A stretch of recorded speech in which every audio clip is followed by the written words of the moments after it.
my style, them unusual.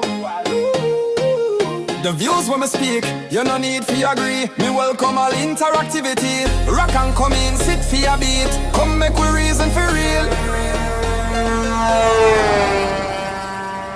And yo, Jal, I'ma say comment when you need to, like if you want to, and share if you have to.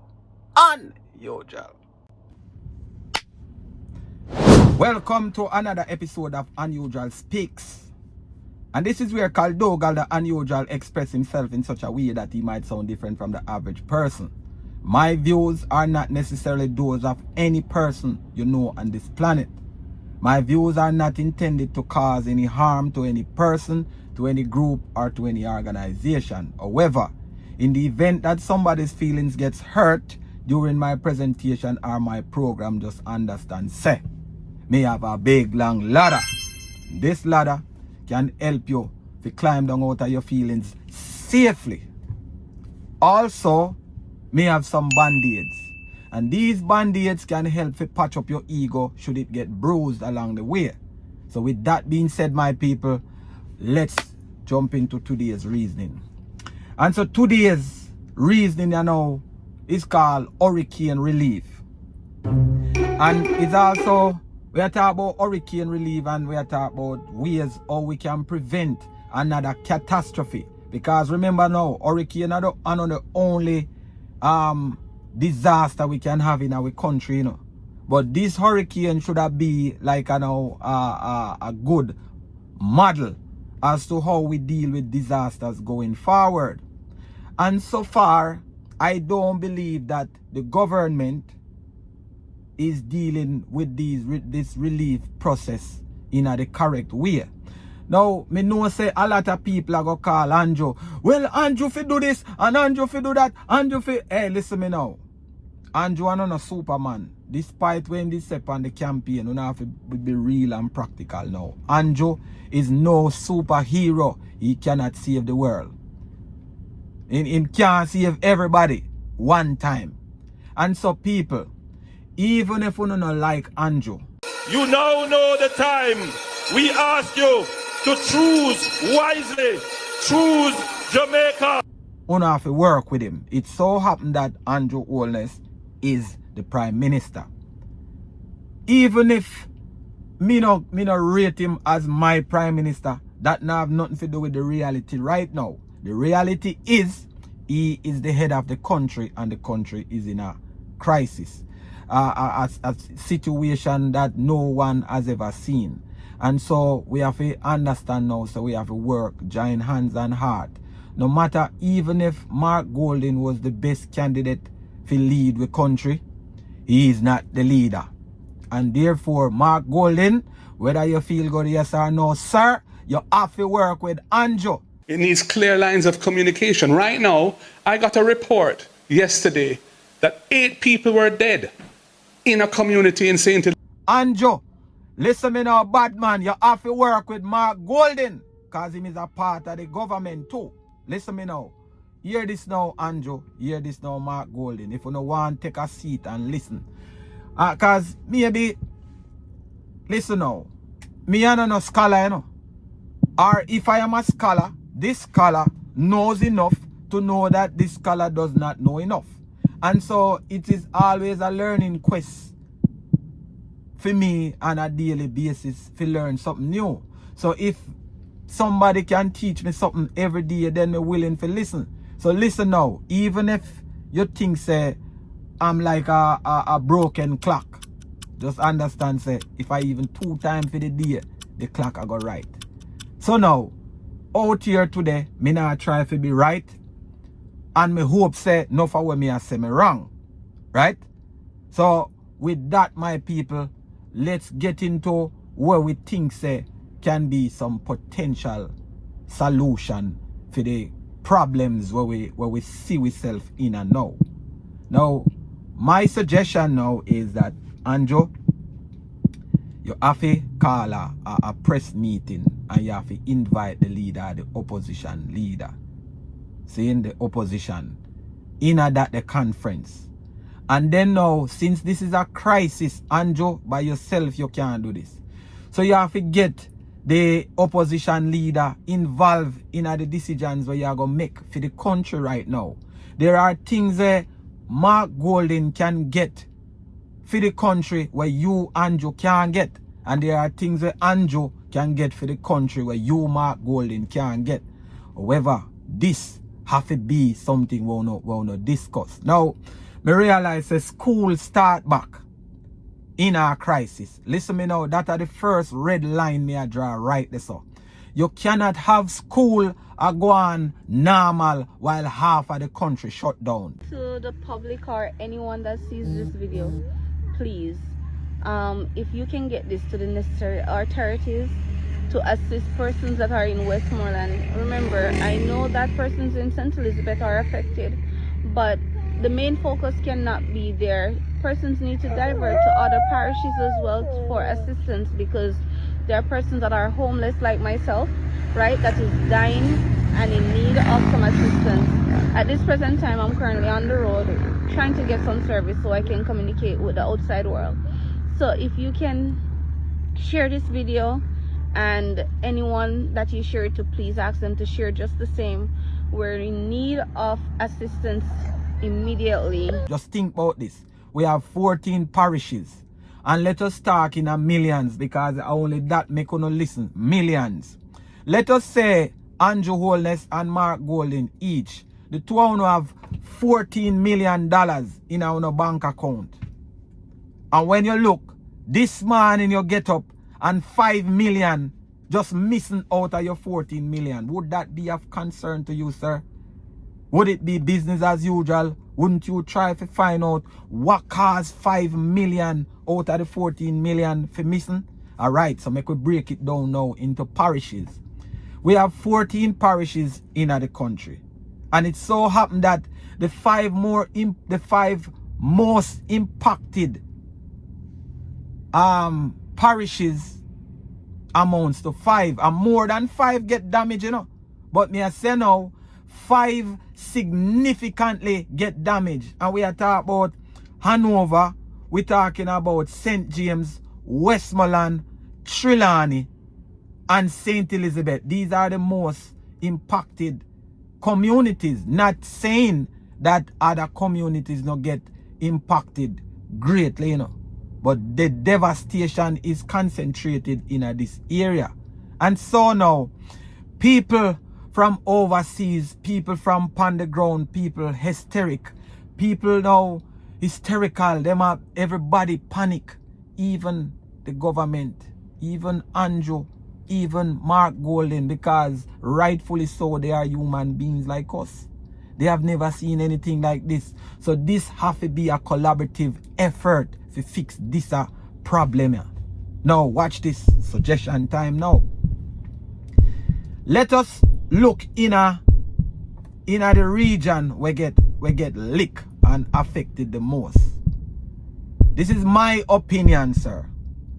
The first thing that you should have done is to call a state of emergency.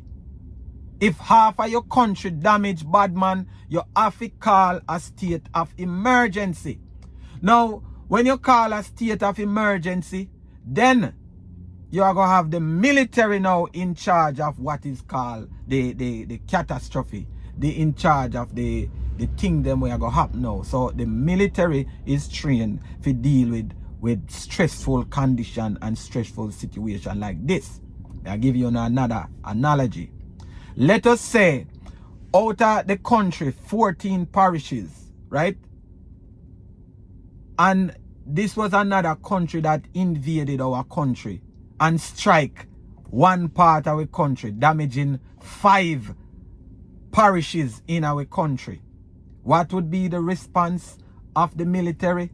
The military now would have a bomb, first thing, cordon off that area. And so let me break it down for those who don't know cordon. You have to make this area be a specific area, mark off this area. And so you have to now get the people out of the affected areas. See? So how you get people out of the affected areas, we are going to use the helicopters, the heavy equipment to try to get the people them out of the disaster zone. Now when you get people, when you are trying to get people out of the disaster zone and you cordon off that the area now, you don't want anybody coming in at the area that is known as a disaster zone. Listen now, there are some potential hazards where we can't see with naked eyes. Now we don't know if any, let us say, we not say we have no nuclear plant or no nuclear reactor in our country, but we are say we can chemicals could have there in the community that were impacted the most, or within these areas. You could have some chemicals where might spill, and chemicals can spill and cause a lot of hazardous health issues to people who are coming in this area believing that they are coming to help. You can come in a disaster zone to come help and you end up sick more than the people them where you come for help. This is why you have to cordon off the area. You would have to call this now a quarantine zone, while you have the soldiers, the military personnel, and any other help you get for the rescue unit, you get people out of the situation. See? Now you have to house people in a designated area while you comb the area looking for 1, hazard, 2, bodies, and 3, you look for assess the damage where in the area. Now, me see where the government come now, and politicians happy to say, oh yeah, we are providing nails and boards and zinc. Hey, wanna listen to me now, people. Listen to me now. No nail and no zinc and no board, nothing are going at that the area there right now. There's no building should have take place in a disaster zone, because you don't know what the damage truly is. What if we have another hurricane tomorrow? Yeah, give back people zinc and board. You know, realize what happened just now while people did have zinc and board on them house. You know, see what happened? The wind was so powerful that zinc and board can't stand up to it. Not even concrete could have stand up to the building. So now, I don't think it is a smart idea to give back people no zinc and no board. The idea is to get the people out of the disaster zone. Now, we see dead animals, dead bodies, and other things where the people might be exposed to, and may say some might we can't see it with naked eyes, you know. But when the expert cordon off the area, make the expert them come in, come look upon the assessment, because look now, we are not the smartest people in the world if you know say after the hurricane gone, the water subside, water is going to be rising in a different areas. If so much water come down upon the land, and the water fill up the different, what you call it, you know, water holes. Water needs somewhere to escape to, you know. So you're going to find water rising at different areas where you never see water rise before, because the land absorbs so much water one time and the water need to find somewhere else to go. Places where you never see water come before. That is natural, you know. So listen to me, I say now, if you quarantine the area and then you make sure so the experts them come in and make the area safe now so that people can come back now and start build back. But you can't have people build in a disaster zone. You look for a health crisis, and that you beg for happening, you know. So me I say now, these are some of the things them where me think, my opinion this, where me think that the government should have focused on, is first investigate what the problem. Now that we identify that the problem is a hurricane, then now in our investigation we are going to see what, if anything else, can cause any more danger to the people. Right? This is why I say get them out of the zone. And then the next thing I know, where I say you have to isolate people. Listen, you know, you control people, you know, but you don't know the people them were in that area there, what they were exposed to. And so you can't have everybody come in what we consider, let us treat it in our military formation, we consider this as a crime scene. Me just use the word crime, you know, but me want to make it graphic so you don't get it, you know. If you're in a danger zone, you can't have everybody a come in a danger zone and say them a give aid. Yes, you can come and give aid, but the aid have to be in a coordinated fashion. This is why the government ministers have to work together. Without the collaboration of Andrew and Mark Golden, then this are gonna be bees a trample bees. I try to give other bees sugar to make honey. A chaos this, a confusion this. So we have to step back for a minute. Allow the military to deal with what we call chaos. This is what them train for, right? And so military personnel, you know listening, you know, I want to understand the formation. You know supposed to take charge of this.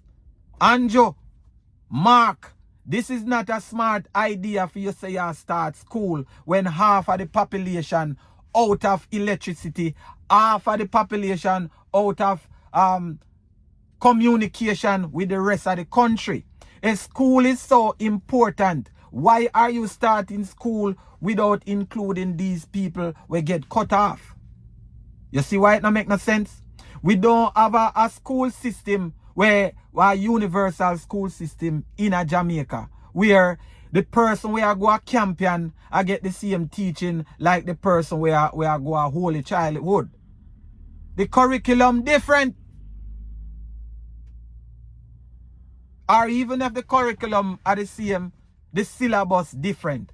So you can't left from Westmoreland and come a Kingston College, come get the same teaching because the school system is not universal. Therefore, Andrew, there's no way you should have think it's okay. And Mark Golden, you just sit down so and think it is okay if you start school without the rest of students. We cannot move the country while half of the people them round us are starve. You can't think say it's going to be business as usual when half of the country, the most essential part of the country, we're responsible for farming. The farming community damage. Where you going to and you think say it's okay if you go say, oh yeah, oh Jamaica is back up and running and people now are going to put on party and session and when half of the country in a turmoil. You don't understand now. Mosquitoes. You don't know about diseases. Anywhere a body of water settle, you have contaminants are hiding there so and it can multiply in a water. Yeah, man. When you talk about mosquitoes, that are not the only disease where you can get. Because you're going to have a body of water with a lot of dead carcasses. I'll know, you know, take out all of the dead carcasses out of the water. Because some areas still have water and some areas still arise with water. Until the area is properly sanitized, then and only then you should allow people to go back in now and try to start put them life together. You are going to say now, what you are going to do with so much people? You know, I get aid from all over the place. The aid where you get have to be a centralized something. It have to be in a designated area and it have to be structured or else everybody are going to trample upon everybody. One person come from over there so with 2 truckload of things where him consider to be aid and 4 truckload of people come over there so come take that and carry it gone in a them supermarket. You have people where come from areas where them not get no damage, no hurt. And them a come collect things out of this area to carry it back in a feed them zone, go sell it. So now, me see on the TV where one man asks a man a question. Big up Nigel, Yahman TV. Because me give thanks to some of the footage where Nigel, Yahman TV give. And him interview one brother and the brother say no. So what is the most important thing to you right now? The man say, the most important thing to the people in this area will get affected is that we need food and water. The man say we never want to hear nothing about no money because money don't have any value in this area. There's nowhere to spend money. So when people go out there now and them a donate and people are give care packages. Care packages is something where you believe that people want, but you really don't know what people want, you know. Sometimes people not even know what them want. But you know some of the essentials that people can't do without, so you are going to provide them essentially. And so therefore, you cannot have everybody walk in and out of the zone.